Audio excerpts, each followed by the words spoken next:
Morning. The aim of today's share is actually to get back to learning Gemara rather than the important. Why is my screen not showing? Okay, that's better. Okay, the aim of today's share is to try and get back to learning Gemara and working our way through the sugya rather than just discussing the general concepts which we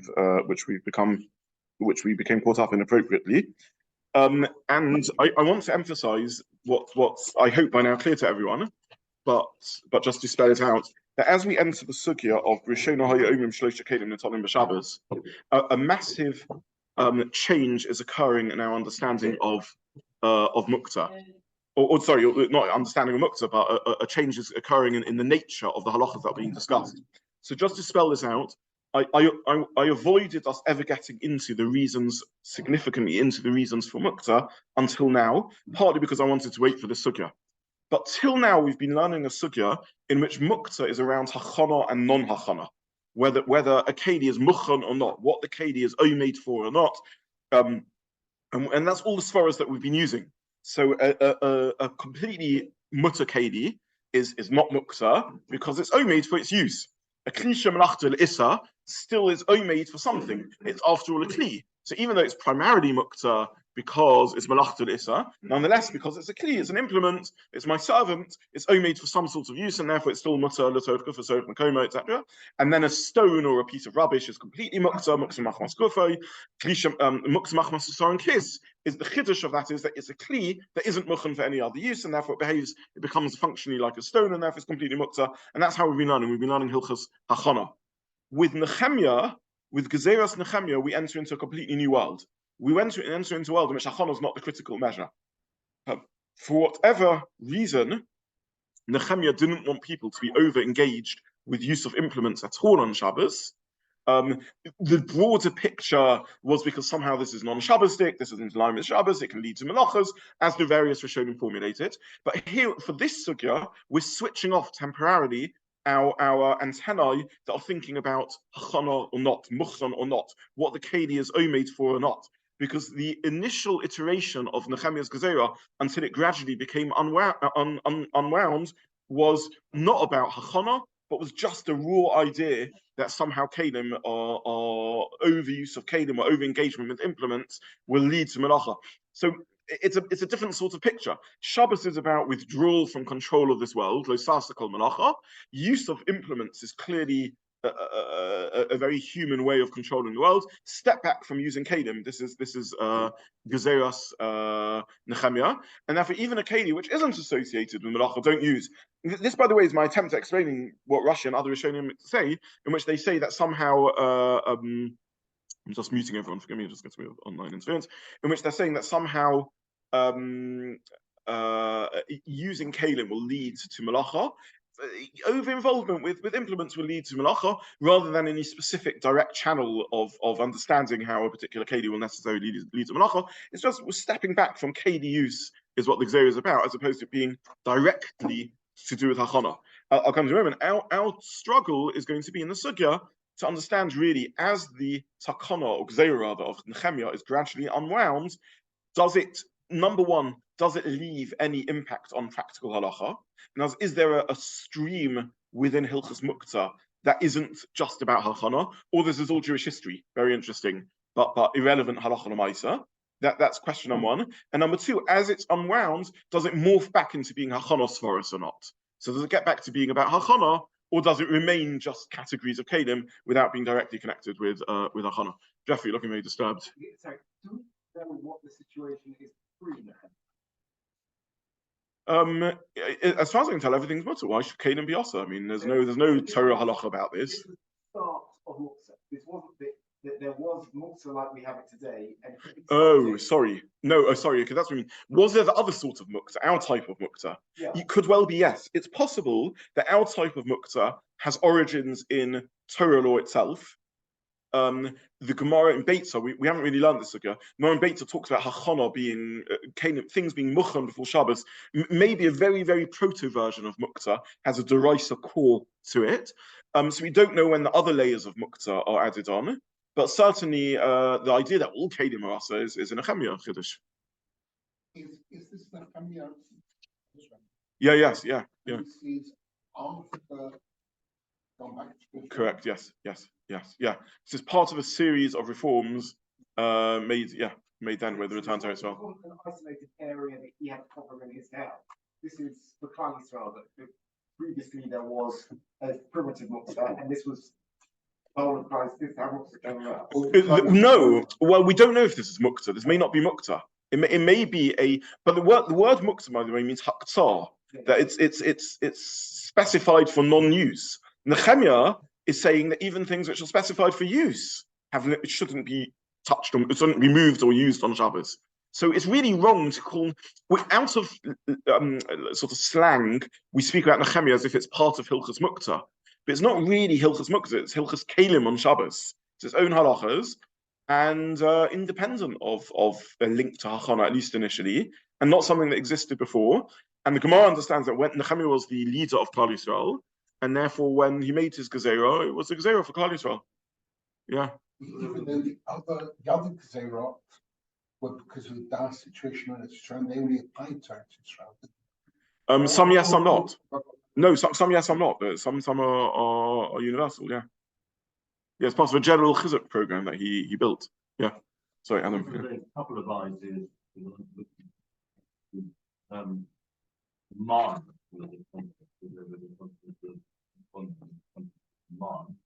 which may have been also in the sport illustration given sport. He said these are human one chain and melachot.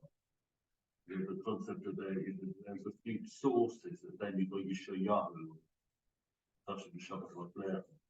These ideas maybe could have come beforehand. Okay, so what you're saying is 100% correct. The mon is and hachana is really the Gemara in Beitzah. But this is a mukt as far in hachana. It's not a logic why all kelim should be asa. The other idea is the idea that Shabbos includes beyond not doing melacha a more general shavisa that may tie into Nechemia's rule. Don't use kelim on Shabbos. So even though in HaTorah it's lo sasikol melacha, don't only do specific creative activities, but since Shabbos is a day of general shavisa, maybe it makes sense to step back from all use of implements and so on. But I do want to ask the Shiur at some point over the next few weeks whether we should be moving on from Muktza or not, and whether we move on topic. If we do move on from Muktza, I wouldn't mind us learning a daf or two in Beitzah before we leave Muktza, in which we look specifically at sort of some of the reasons behind Muktza. But that's Muktza. Those are as far as in Hachana. Nechemia is explicitly, at least in stage one, in the fullest iteration, not a halacha of hachana, because this keli is mucham by any measure, right? It's a keli that you use, and nonetheless it's also. So it's very, very important to at this point in the Gemara that there's a massive sea change taking place. Yeah. The only thing in the fact that, I mean, aren't they both talking about nitalim, both what we've done up to now, what he's talking about? Is that a sort of a problem? So this is 100% right, and this is very important. So why is it being discussed here? Because the halacha of what applies to these kelim has a very strong resemblance to Hilchas Muktza, and that's why we slipped into calling them Muktza. Both of these are halachas about nitolin, 100%. And in the unraveling of Nechemia's Gezeira, various Muktza-like concepts begin seeking in, like distinctions between Sorech Gufo, Sorech Koma, and other uses of Chamal itself. So the rules of non-use of kelim are parallel or identical to Muktza, or very similar to Muktza rules. But the reason behind this and the extent of it is radically different to Muktza. It's not a Muktza type halacha. Yeah. There's also another question over here. I mean, why does the Gemara bring this in the sugya of Chisor and Kiss? Right, what's it got to do with the Muktza Machon Chisor and Kiss? And we'll see poskim who think that Muktza Machon Chisor and Kiss is the last vestiges of Nechemia's Gezeira. In other words, till now we learned that Muktza Machon Chisor and Kiss is simply a rule in Hachana. It's a keli which behaves like a stone. Right? It's a keli, but since it's a kli after Issa, and it can't be used for anything else because it's fragile and people wouldn't use it for anything else, so it's a keli that behaves like a stone. It could be there's another way of understanding it, which is no, it's a keli around which Nechemia's Gezeira still lingers. That could be a way of understanding. We'll see that in more detail. Sorry, yeah. We were struggling to try to understand the common behind the idea that these three items previously had been asur. In other words, why were they specifically mentioned in the Mishnah? The Mishnah's three items, or there's 2 or 3 items here. Oh, the Brisa, we're showing how Yom Masechet Kelim and Solomon Shabbos. Okay, so that we'll get to. That we're now going to learn the 100. Okay, so that's what we're now going to learn. Okay, so to summarize what we said so far, the Gemara now introduces an idea that besides for 3 Kelim, Nechemia asked everything. Nothing to do with Hachana. Don't use Kelim on Shabbos. That's not a Shabbosdik thing to do. It'll lead to a melacha. Don't use Kelim on Shabbos. Nothing to do with Hachana. So now let's learn the Gemara. So what is this exception of these 3 things? So Rashi, so we're now about to learn this Brisa. The Brisa says that the only exceptions to the Takana or Gezeiras of Nechemia are these 3 items. We need to ask ourselves, why are these exceptions? Are these literally the only 3 exceptions, or are there other exceptions? And are these 3 exceptions specific, or do they mean a class of implements? That's what we're now going to learn. So what we're trying to learn is just the very no deep Londisher things, just very basic. Next year or two is just really going to be basic maths of trying to learn a sugya in a thorough way. Just what does the sugya mean? What's the parameters of Nechemia? How broad was Nechemia? What was everything included in it? And what are these 3 exceptions? What does the Gemara mean when it does it literally mean only these 3 or other exceptions? That's what we're now learning. Just the maths, crunching the maths of the sugya in a thorough way. Okay, so Rashi says that the reason is because honey to do in betashmish. These are used frequently. So Nechemia didn't include in his Issa of Kelim frequently used Kelim. Didn't include that in his Gezeiras. That's what Rashi says. In which case, the question must be posed, well, surely there are other Kelim that are used frequently, like bowls and spoons and other things like that. So who asks that question? Who deals with that question? Yeah, the first source is Tosfos. Many of the Shonim, all the Shonim that I printed on the source sheet. The first one is the one printed on the page. So Tosfos says that, of course, there are other Kelim which are frequently used that also, therefore, by the same logic, wouldn't be included in the Gezeiras of Nechemia. But those Kelim are different because they have a base kibble. Other Rishonim say different svaros. In a few moments, we'll see that the other Rishonim svaros. I didn't really understand Tosfos svar. I mean, why is base kibble a critical? Sorry, they have a receptacle. A receptacle. Let's have a look at Tosfos Divrei Masel Muktza. Social Dveila. Lo chashav el kelim delav b'nei kibble. It's only listing kelim. Sorry, I shouldn't have said base kibble. I should have just b'nei kibble. Sorry, that's language roses. Only list kelim which are not b'nei kibble. They're not. They don't have the property of kabbalah of a receptacle. It's obvious that cups and plates and bowls they used to move on Shabbos. Okay, so Tosfos first of all says it's obvious that the Gezeiras of Nechemia doesn't include Kelim which are b'nei kibble. Why? I'm not entirely sure why b'nei kibble is the critical feature of an exclusion from Nechemia. Is it in the words of Tumah that b'nei kibble would have a different status in the world of Tumah? Yeah, that is true, but why is that relevant in the So therefore, the chances are, if the food is found in them, then they use food. But the 3 items we listed in right are not going to have food in initially, so they're going to be something that you can't use. If it's got, for example, we've got a plate full of food, well, we're going to say it's fine to use because the food's in it. You need to use some Shabbos. Can I push you on your sorrow? What exactly is the distinction you're making? So anything that's b'nei kibble would have something that's like anything that is completely must have had no restrictions in on Shabbos, for example, food or drink or right. Right. The 3 items in the No, so what you're saying these actually have food in? They could have food, but we're going to forbid something that is going to work time you store food or use. Whereas the 3 items of our brighter, they would never be recovered, I think. So if I didn't explicitly tell you could use them, you'd never have a harmonized use. Okay. What is part of the land? Part of a using this b'nei kibble to hold the oil when you're using the land. Right. So what about a b'nei kibble that aren't food linked? Yeah. Okay. So The Tosfos doesn't mention that. yeah. It doesn't mention things that are food related, cups, plates, and bowls. It doesn't mention things like jugs or oil and stuff. It mentions things that are food related. so just for those online and just there, it's recorded. So the suggestion is really what Tosfos means is food related as opposed to b'nei kibbul.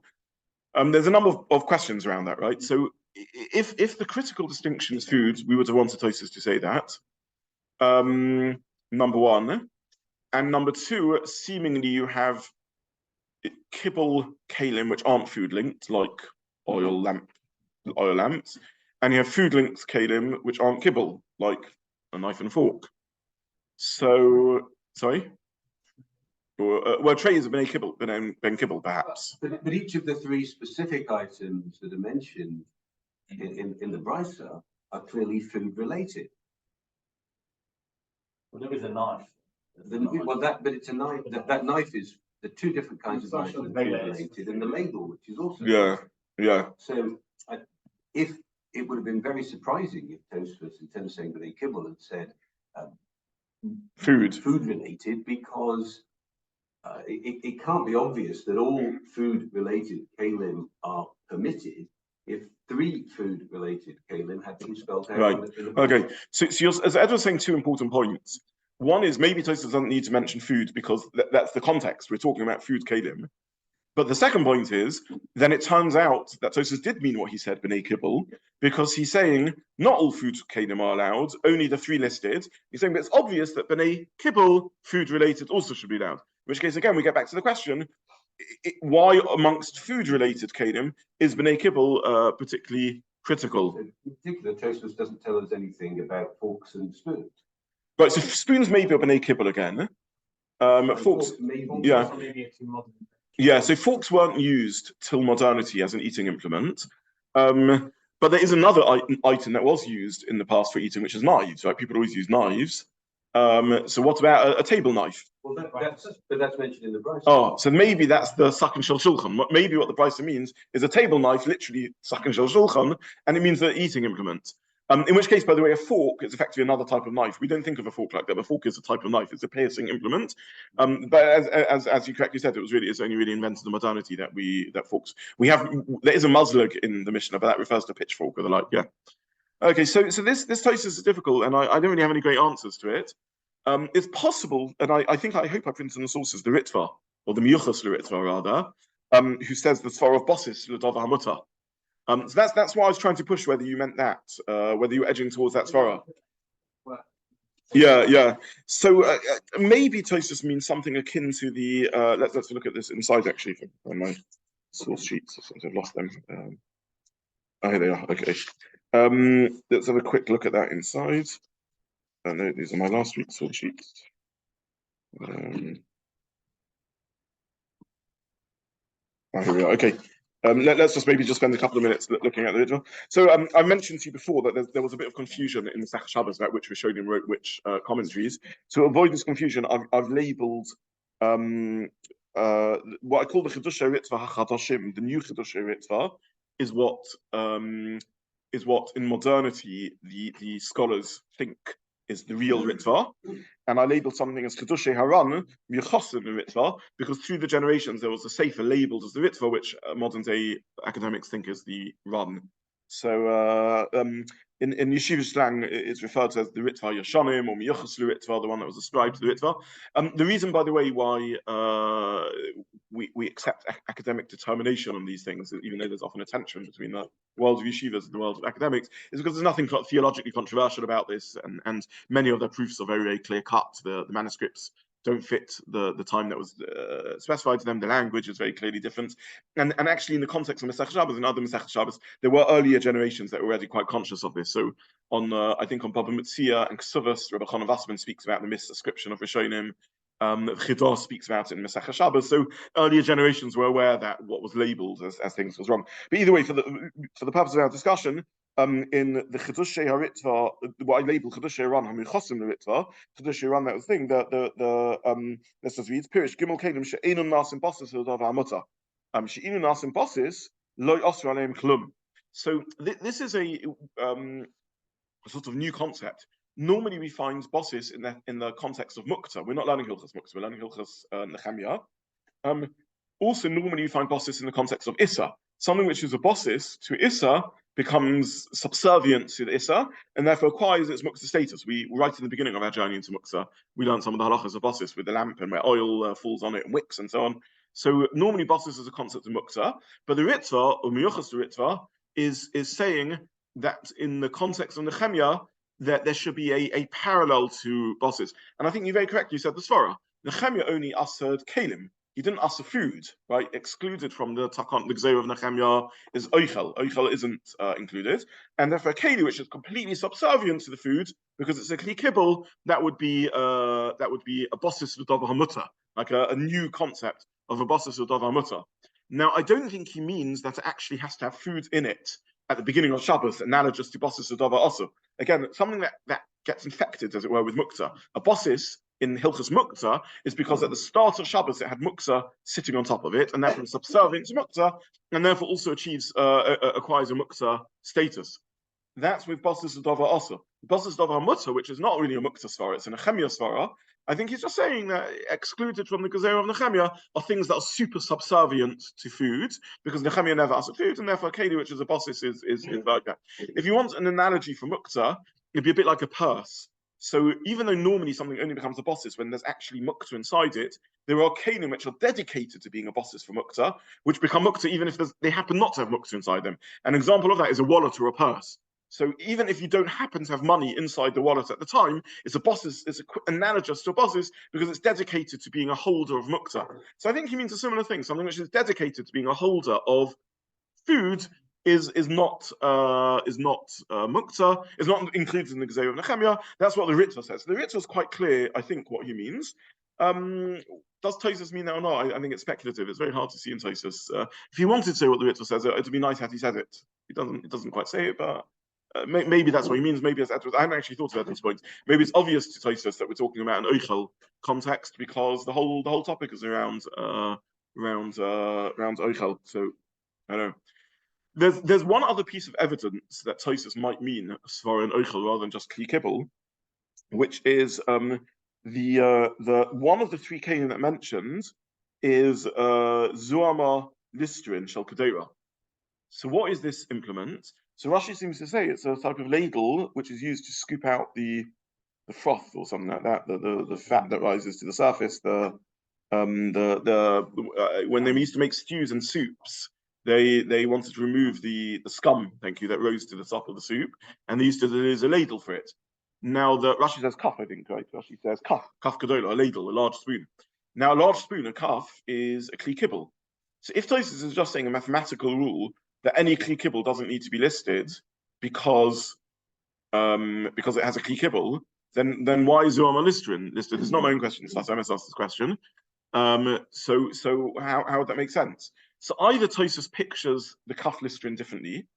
There is the Rambam in Kelim explains it as a flat implement, like a spatula. Because if you think about it, if you want to scoop a scum layer off soup, actually a ladle's not the best thing to do because that will get scooped. You want something relatively flat to scoop it off.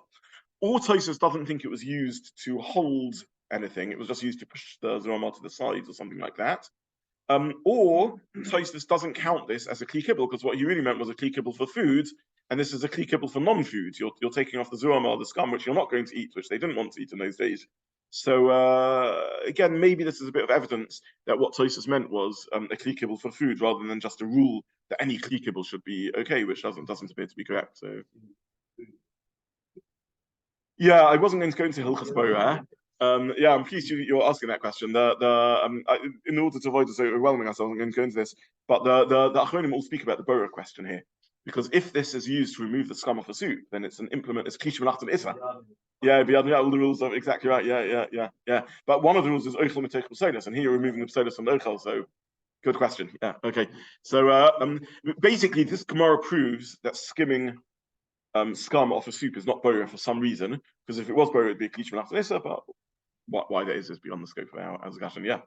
There's a chance Tosfos sees if you use the reduction for naked, so if you see that as a category as vessels, and then this lady wouldn't fit into that. Maybe not even its side, which is naked is like we say crock. Right? It's just a name of a group of utensils. Well, in your svara, b'nei kibbul, which we translated as food holding utensils. Yeah. And therefore, this ladle is not a food holding utensil. That would be the answer.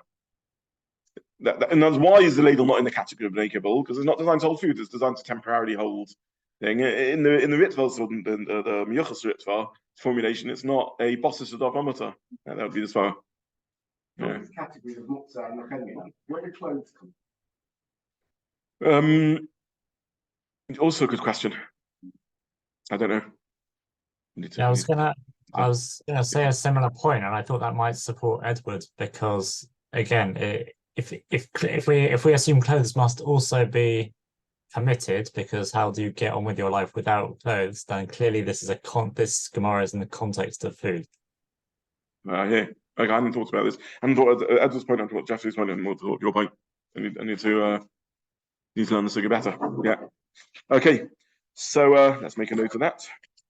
Clothes. Okay.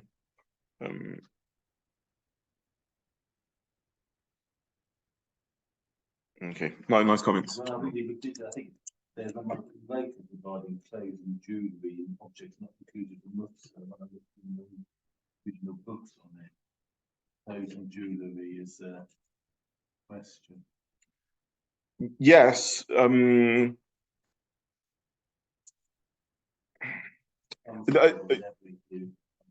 Yeah. It doesn't seem feasible that clothing was ever included in this Gezeiras of Nechemia. So now we have a methodological question in the Gemara, and the Rishonim, why didn't they raise this issue of clothing? And Josh has given a good answer, which is to attach Edward's point to it, that the Gemara is all in the context of food. It's an interesting point. I'm simply not commenting because I want to process it myself and thought about it along these lines. Yeah, okay, something to think about. So maybe it's a Shabbat next year. He'll have but yeah, good comment. Between preparation of food and eating food. So eating food is something everyone's asked, but it's not really in the melachot. Food does become problematic. It's not.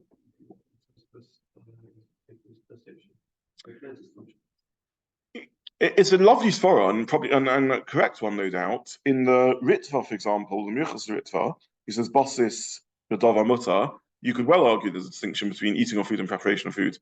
The problem is Tosfos doesn't say any of this. All Tosfos says is b'nei kibbul. That's what I'm struggling with. That we're squeezing foreign svaras into Tosfos. Tosfos says b'nei kibbul, and because of our lack of comprehension, we're saying what he really means is food, eating of food, preparation of food. A good answer to that question is Edward's answer, which I hadn't thought of, which is see it in context, which is the whole thing is a sugya about eating of food. But it's not entirely true because the Zuam al-Isrian is not that. It's the preparation of food, but maybe they used to do it just before they ate. I don't know. But all of this is very difficult because we've moved well away. It's nice when we learn to try and say things which are definitive. We've moved far out of anything definitive now because we're completely in the realm of speculation because those are just as b'nei kibbul. He doesn't mention any of this. So, and what I'm going to do actually is this is all I intend to say on Tosfos. Next year, we're going to move on to the Rishonim that say things that we can grab onto that are they actually make clear what their svara is.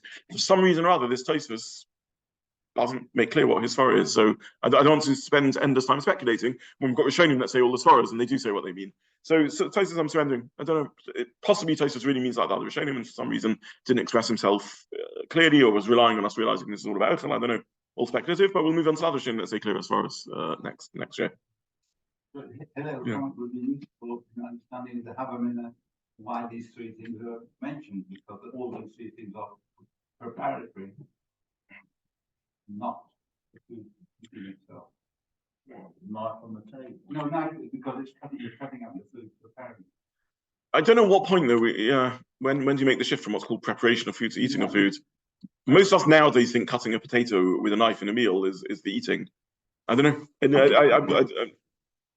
the problem, there's nothing distorted in anything anyone's saying. These are all very, very glut good svaras.